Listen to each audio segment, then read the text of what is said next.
One of the bigger challenges of moving from a suburban home into a tiny home on wheels was preparing our kids mentally. How do we get them in a place where they can be excited about not just moving, but moving all the time?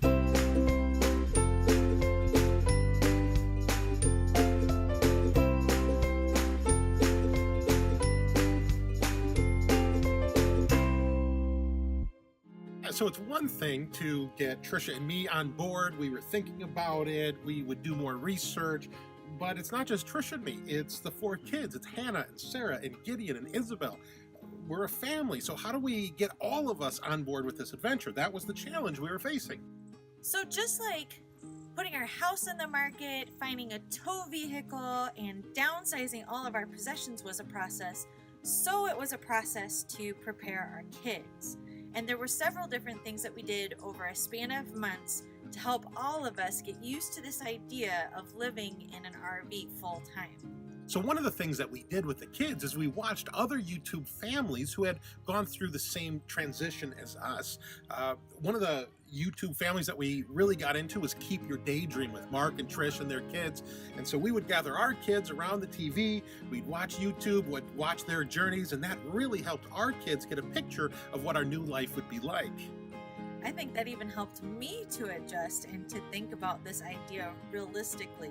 Joe brought up the idea of RVing full time. We had been talking about a tiny home at that point, and I was like, "Are you nuts?" And then maybe I'm a little nuts.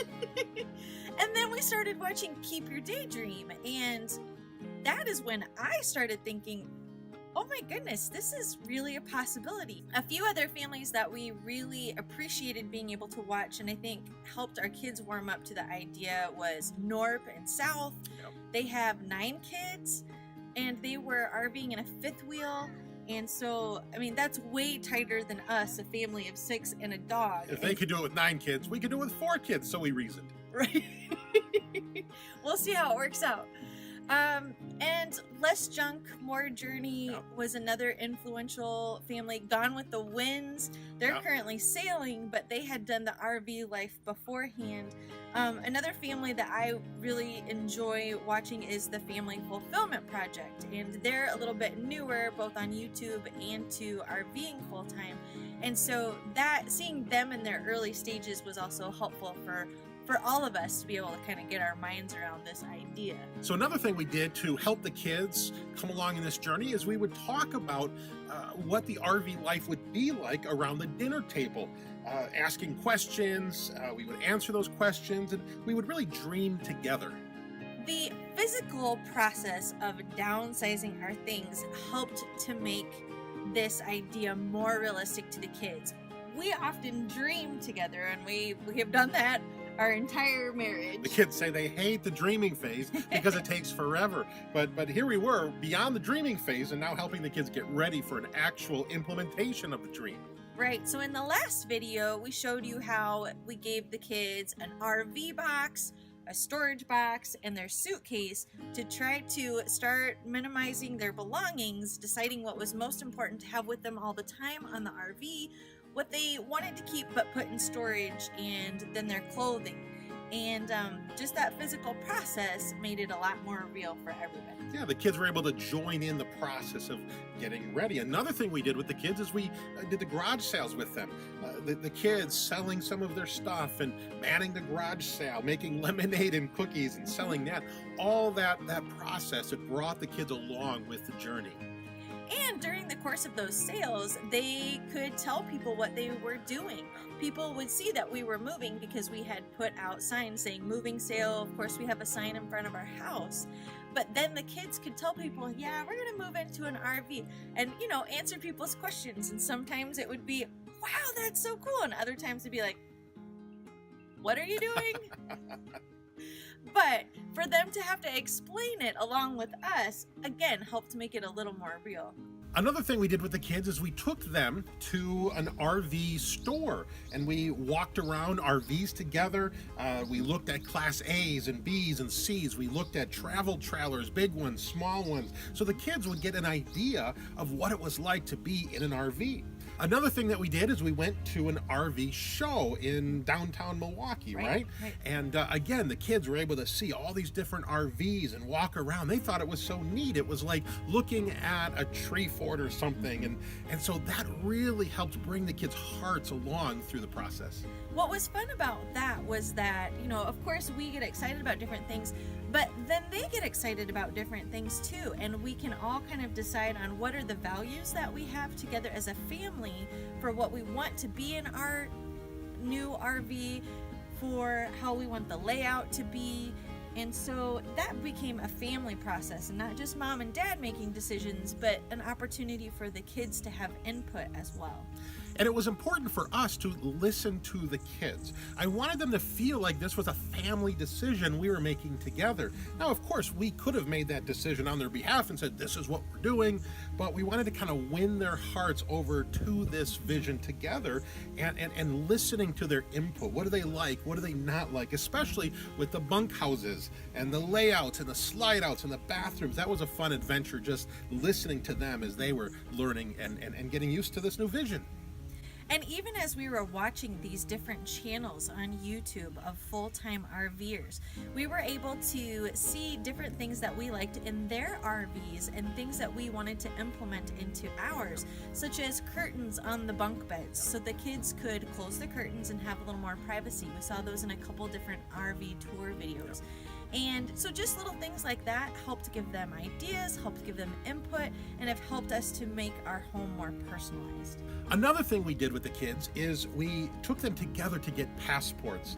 I remember we went to the post office in Franklin, and I didn't know you had to make an appointment, so we filled out all the paperwork and we all went together and we showed up and they said, do you have an appointment? And we said, no. They said, you got to go back and make an appointment. So we did for the next day, and we all went back the next day. But it was kind of fun doing that together. Now, Hannah, our oldest, already had a passport because she went on a missions trip to Mexico last summer with Trisha. But the younger three, they needed to get passports as well. Our desire would be to be able to go north into Canada, to be able to go south into Mexico. Right. And that was another thing that we did together that I think helped the kids feel like they were really a part of this process. Another thing we did with the kids is talk about how they are going to be able to stay in touch with friends. It's really important to us that our kids have that social network, and even though we're traveling and likely they're going to meet new friends, it's important for them to stay in touch with existing friends. And I think that staying in touch with friends was probably their biggest objection. Yes. Don't you think? Yes. I'm not sure that we were completely prepared for how big of a concern that would be. But with having teenagers, that is definitely a big concern. Who knew? Teenagers like friends. So having avenues for them to be able to keep in touch, whether it's email or being able to FaceTime or Skype or being able to text or some sort of messaging app, was really important to them. So it was a big hurdle to bring our kids along with us through this process, but through the steps that we took, I think we overcame that barrier.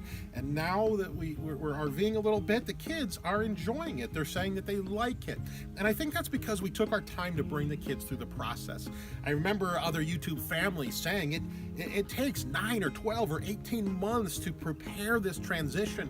And at the outset, I thought, no way, that's too long. We can do it much shorter time. Well, no, it took that time. And one of the things that took the time was bringing our kids along in the process. So listen, change is inevitable. Every family changes. Maybe you're going through a change with career or housing or education or family or marriage, whatever the change is. Remember, there are people around you that are going through that change as well. If you're parents like us and you have kids, don't forget to bring your kids along through that process. Rather than just having that change go over their heads and they don't have any input or say, or you're not listening to them, take the time to listen to your other family members and bring them along through the process.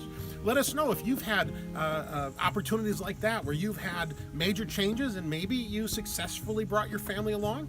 Maybe you really blew it and forgot to do that. Let us know in the comments below how you brought your family members along in that change. And hey, we don't mean to make this sound like it's been all butterflies and rainbows for our family. There's been some seriously rough moments as we have walked through this transition with our kids. Some of them have handled it easily, and others it was very, very difficult for. Yeah.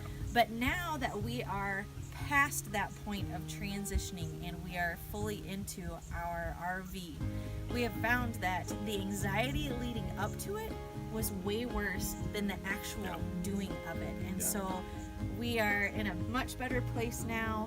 We've been able to talk about it, kind of laugh, but there were some tough moments. And so just understand that if you're going through a big change, there's gonna be rocky moments. It's gonna be harder for some people in your family than it is for others, and that's okay.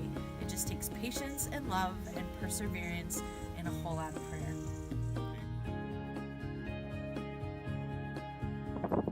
How's everybody else doing? It's exciting. We just purchased our home. We haven't seen it like we haven't gotten we haven't gotten Well, we haven't actually we haven't gotten like the whole impact of how big it is yet. the challenges of filming in an RV park.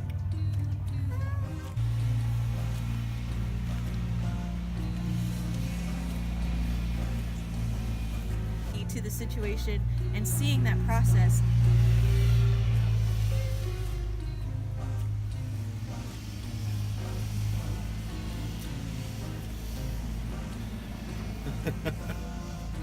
Hey, kids, what do you think of the Franklin Post Office? It smells like mushrooms and everybody looks like they want to hurt me. Wait, stop the video. That was mine. That was